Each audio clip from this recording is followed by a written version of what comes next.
about the MCU's newest 14th movie, Doctor Strange.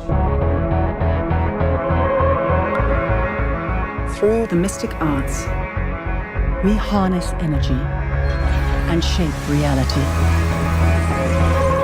So here's the plot of Doctor Strange. First of all, it's a straightforward origin story, and in it we have Caecilius, who is this follower of the Ancient One. He steals some forbidden ritual, and he's trying to bring Earth into Dormammu's dark dimension so that everyone can live forever. And then you have Stephen Strange, who's this amazing surgeon. He ends up mangling his hands, so he ends up in Kathmandu, learning the mystical arts so he can fix himself, so he can go back to being a doctor. But then he ends up having the spiritual awakening and ends up embroiled in this fight between the dark dimension and Earth and like keeping it safe. One of the things that I like most about the movie is that it is opening up the Marvel Cinematic Universe to the more mystical threats, okay? And this has been something that's been going on in the comics universe for like ever, okay? In the 616 universe, there's totally been magic going on for so long, and I'm so excited to finally see this piece of the puzzle get fit in there and like introduce people to a new angle that's going on. I think that most people who are totally new to Doctor Strange are gonna like this movie. I think that this is a really great introduction for people who have no idea about Doctor Strange or magical, mystical stuff in the Marvel Universe. But for me, as someone who is familiar, who has been there, who does already buy your, I'm already drinking your weird Kool-Aid, you know? So, you know, I want to see a little bit more. I'm not gonna lie to you, okay? I had I have personal problems, okay? Like that's the issue. Like I have personal problems. I had really high expectations for this movie because I see myself as a self-appointed ambassador of magical thinking, you know? I think that shit's really important. There's not enough of it in our society. There's not enough imagination and creativity and like encouragement. So I felt like this movie really has an awesome opportunity to kind of like get people into like some weirder things, you know, like tell people like stuff that I want to say to them, okay? Like this is such a huge world stage, and Marvel really has an opportunity to say something that is important to me. And even though the movie is really solid and it's really good, it didn't necessarily hit all the points that like I wanted to have happen, which again is a total personal problem, okay? I have a fucking political agenda here with this movie, okay? Like it's not like, I'm not judging it on the standards of a normal movie, and so I'm the asshole, and I totally understand that. So let's get into the philosophy of Doctor Strange a little bit. Even though it may not have gone as far as I would like it to go, it's still a great launching pad for basics of magical thinking, okay? And that's like one thing that I'm really excited about. Especially that we have Tilda Swinton in the role of the Ancient One, and she has like so many great lines. Like she has so many great lines, she's planting so many seeds. I really hope people out there like kind of think about the stuff that she's saying, because there is more to the material plane, and I like that she's bringing that up. She tells him, you think you know how the world works, and you think this material universe is all there is, but what if I told you this reality was only one of many, you know? And it's like, yes. I wish there was like so much more of that, but like I get it, this is like a Marvel movie, this is a Disney movie that's like a vehicle for like a giant franchise, so they're really not trying to like start a spiritual awakening in audiences around the world. That's not their goal, but I think it's awesome that a little bit of stuff got in there. So I'd say my favorite scene in Doctor Strange is where she opens his third eye and like he goes through this crazy cosmic trip of like seeing the universe and like the heart of the universe and all these different dimensions and things like that. And the hands coming out of the hands, coming out of the hands, like, oh, that was so great. That was the best part, man. Those hands and hands and hands, that was like the best. I really needed like way more of that. Like honestly, I wish they had done more trippy psychedelic stuff than like Inception stuff, even though that stuff was done really well and they pushed it to the next level. I still feel like I need more like weird psychedelic stuff. Well, it had a lot of elements in there. There's like a little bit of 2001 going on in there. There was definitely a little bit of what I imagine the Dark Phoenix put Jason Weingard through, and like he's like given this glimpse of cosmic madness, you know, and I'm just, I love that weird stuff. I need way more blacklight colors in this movie. Like, every time they did it, I was so fucking pumped. And, like, I just need more. I just need more of that. Just turn up that weirdness knob. I do think they were a little afraid to go super weird with it. Like, I felt like they played it really safe.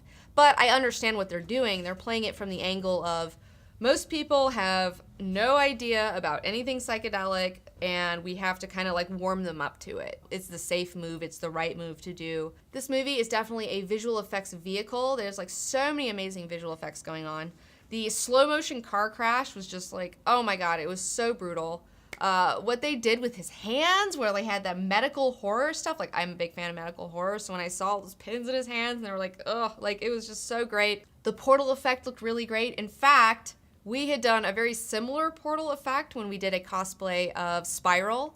We had some steel wool on a string and we lit it on fire and then just like did it in a circle and we got all these sparks going off and did this like time delay photo of it. I assume that's what portals really look like. I feel like there was definitely a lot of borrowing from the Harry Potter universe and the way that they translated magic. Like I felt like when they pitched this movie, you know, they were like, hey, we're gonna mix Harry Potter with Inception with a Marvel movie, you know, and that's kind of like what they told like the white hairs that are in charge of everything. And so that's kind of what they just did. Harry Potter really has established how magic looks in movies, and so of course they're just gonna keep going with what has already been established because it just kind of like eases you in. It's like a warm bath, like people have already been there before. But because they went the safe route, I feel like it's a missed opportunity for doing something like way cooler. I did really enjoy how they made the dark dimension look. I loved those blacklight colors. So now let's talk about the characters. I just have to confess that like, I just love Tilda Swinton. She is like a unicorn. She's androgynous. She's amazing. She's beautiful. I want to be her. She's really the perfect person to be initiating people into weirdness. By far the best character in the whole movie was the Cape of Levitation. Like, he was so cute. It made me want a living coat like really bad. Like because I love coats. I am always cold all the time, so like coats are my favorite thing. Great. I loved it when it was wiping his face. The best scene with the Cape obviously is when he falls down, the Cape goes after him, and then he comes back up, you know, levitating with the Cape. That was like such a great hero shot. I did really love the way that the seamstress created the Cape as well. I mean, aesthetically it was really cool because they had it an asymmetric where one side of it went up over his shoulder and the other side went down his shoulder, and he had this like really cool like kind of shoulder cap epaulette thing going on that was like really well done. Whoever made that cape, you go. In fact, it makes me sad that I liked the animated cape better than I liked Benedict Cumberbatch as Stephen Strange. Now let's talk about Doctor Strange himself, Benedict Cumberbatch. And quite honestly, okay, Benedict Cumberbatch, he's super hot, okay? He looks really great. His voice, he's got one of the best voices in Hollywood. He's one of the most sexiest voices in Hollywood. But for some reason, I don't think he's the best casting for Doctor Strange. Here's the thing. In the comic books, Doctor Strange, he's got a little bit of swag. He's got weird swag. I mean, he's not gonna like attract normal chicks, but like weird chicks are totally gonna be into him. I mean, he's got the gray at the temple. I mean, he's a very charming guy, you know. I mean, but in the MCU, Benedict Cumberbatch's Doctor Strange, I didn't get anything. I got zero tingles. And like, I don't know why. He looks the part. He sounds the part, but he just doesn't have that charisma. It's like something is just missing. And I feel like Benedict Cumberbatch is having a really hard time riding the line of being a lovable asshole, you know, because that's Doctor Strange. He's kind of arrogant. You know, he's got a little bit of the Iron Man things going on, but he pulls it off like Robert Downey Jr. pulls it off. Becomes was a bit flat. All right, he's a bit flat, and I think part of that comes from the fact that we never really had time with him. Like, we didn't have time with his character. We're kind of just thrown into it. Here's an example.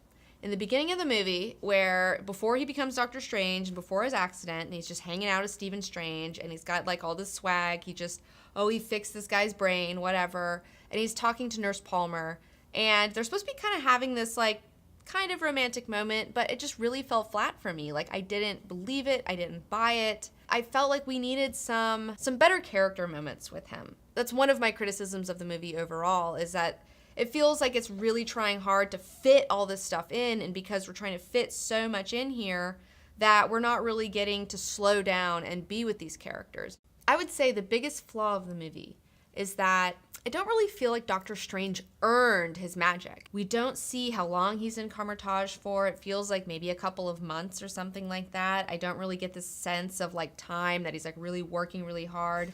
And I felt like they were very much trying to do the Dark Knight montage, but like when Christopher Nolan's like, I really believed that Bruce Wayne had been training for a really long time. Like, I totally bought it. And with this, the way they did it, it just didn't convince me at all. And I felt like he didn't really earn his powers. That's a problem. How did you become a doctor? Study and practice. Years of it.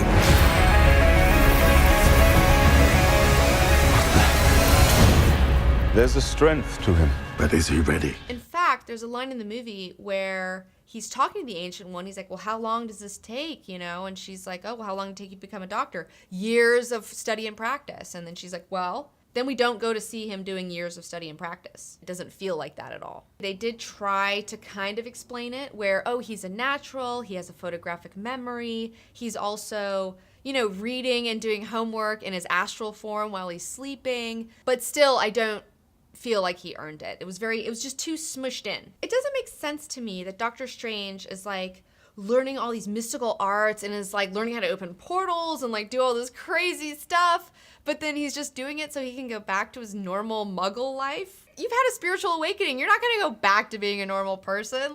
I spent my last dollar getting here. One-way ticket, and you're talking to me about healing through belief. You're a man looking at the world through a keyhole, and you've spent your whole life trying to widen that keyhole, to see more, to know more.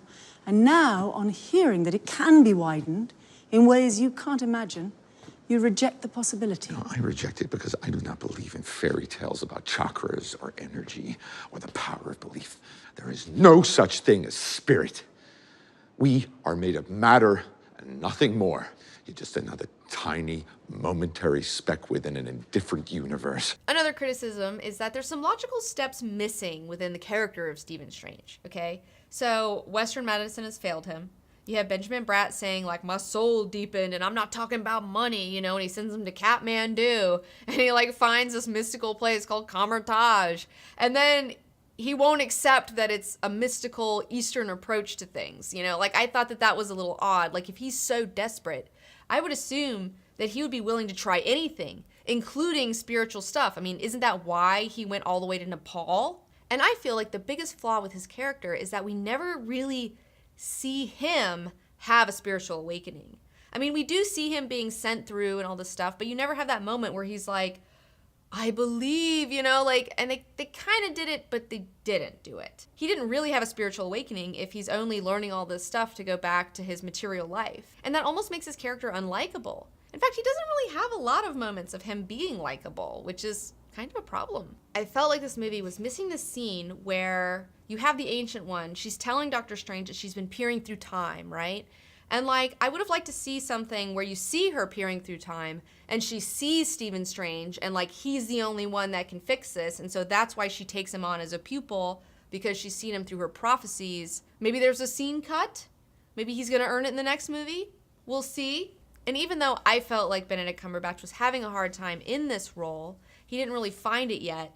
I feel like he will in the future, where when you see that cutscene in the middle of the credits where he's talking to Thor and he's like filling up his beer glass, like that was hilarious. So maybe when we see Doctor Strange interacting with other Marvel heroes, like maybe he'll kind of find his groove a little bit. I did really love the ending of Doctor Strange. I thought it had one of the strongest endings of a lot of the Marvel movies.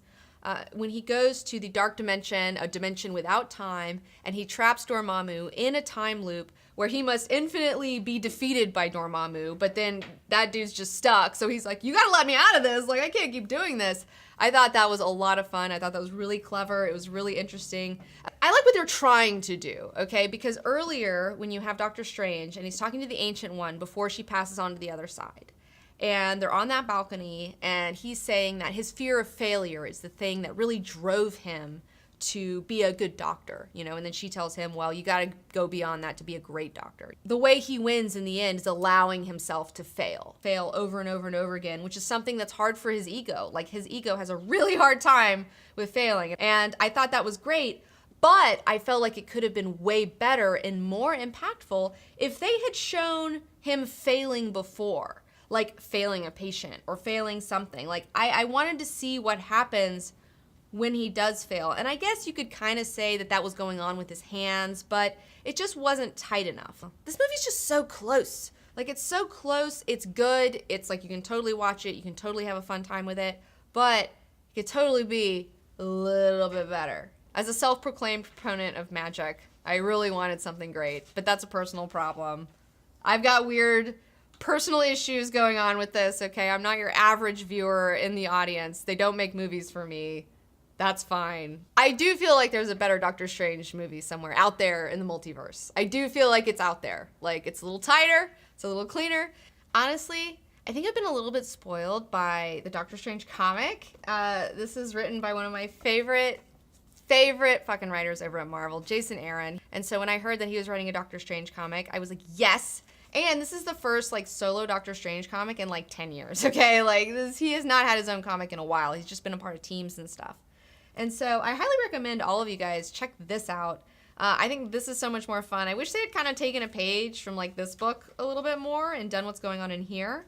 Because what you have is this really great introduction to Doctor Strange, where you see him having like a crazy Tuesday, where he's fighting some astral parasitic infection on some child somewhere. Because that's the thing, he is an actual doctor within the Marvel Universe, he just treats mystical problems. So like if you've got some mystical rash, like you've got to go see him to get it fixed, okay? And so in this, you see him doing that sort of stuff. He's making house calls. He's dealing with parasitic astral stuff that's going on. And then you also have him like going to this bar that's like for other magical people, and they all hang out there, which is a lot of fun. I love that you have this force called the empirical, you know, this extra dimensional force. It's like very science and very materialistic. And so they're there trying to eradicate all of the magic in all of the multiverse. And Doctor Strange has to deal with it and like try to like stop them from draining the magic out of our realm, you know, because that would just be a super bummer. So I really loved this comic. I wish we could have gotten kind of like, this is such a great introduction to Stephen Strange. Like this is such a great introduction to him because you have a girl coming to him. She's got some fucked up rash on her head that's like these monsters on her head that are like growing, and she's like wearing this like beanie to hide it, and she's like, I need to get this shit fucking fixed. She hears about him, shows up at his doorstep, and then like he's like, holy shit, like what is this on your head? And it turns into like this kind of symptom of this larger thing that's going on with the empirical, an extra dimensional force that is trying to drain magic from all of the universes. Like they're like anti-magic. They're all about science, no magic. So he's gonna deal with this threat. It's really awesome. I think there's a lot of stuff that you could adapt from this comic. There's a lot of lessons that could be learned from this, because I felt like it was a really great introduction to this character. You get to kind of see him through another person's eyes. So if you're interested in learning more about Doctor Strange, I highly recommend checking out Doctor Strange, Way of the Weird. It collects issues 1 through 5 in the first volume by Jason Aaron. You can check it out on Amazon.com or your local comic book shop, even better. And I also did a review of it. I did talk about it in one of our best comics episodes on Doctor Strange. If you're still watching this end slate, you can check out my review of this comic right here. What's going on? It's going down. Check it out. So that's it for today. Thanks for watching my Doctor Strange review. And a big shout out to my super patrons, Paul Argier, Gamaliel Thomas, John Zimmerman, and Joseph Duncan. You guys are amazing. Thank you so much for your support. And if you're already a patron, don't forget to check out what's going on your Patreon posts, because we may have posted a sneak peek of some stuff we've been working on. And don't forget to like this video, subscribe to my channel, and follow me on Twitter and Instagram. Just turn up that weirdness knob. Just turn up that weirdness knob. I'll give you power, Jason Weingard, such as no living being has ever dreamed of. Please, no! She decides to give him a taste of what it would be like to be a god. And he experiences the infinite, okay? He becomes a god for just a moment, and he sees all the conflicting truths of the universe. He experiences cosmic madness, and it leaves him a gibbering idiot. His mind